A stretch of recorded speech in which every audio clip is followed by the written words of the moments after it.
మానవుడు మహనీయుడు అవుతాడు అంటే త్యాగం వల్లే అవుతాడు.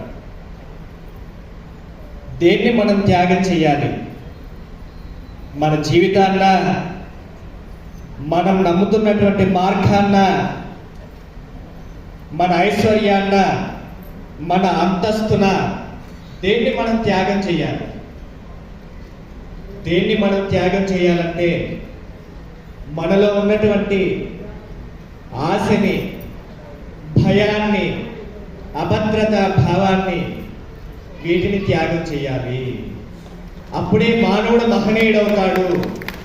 ఆ మహనీయుడు పూజలు అందుకోబడతాడు. బ్రతుకున్నప్పటికంటే శరీరాన్ని విడిచిపెట్టినటువంటి పిమ్మట పూజలు అందుకునేటువంటి వాడు నిజమైన దైవంగా ప్రేరేపింపబడతాడు. అటువంటి పత్రిజీ గారు ఈ కలియుగంలో మనతో పాటు జన్మించడం, మనతో పాటు వారు తిరగడం మనకెంతో కూడా గర్వకారణం. ఇక ఈ తిరుపతి క్షేత్రానికి మాకు ఎంతో సంబంధం. మా పరమ గురువు అయినటువంటి శ్రీ శ్రీ శ్రీ కపిలానంద సరస్వతి గురువరేణ్యులు ఈ కపిల తీర్థం యందు 12 సంవత్సరాలు వారు తపస్సు చేసి ముక్తిని వారు పొందారు.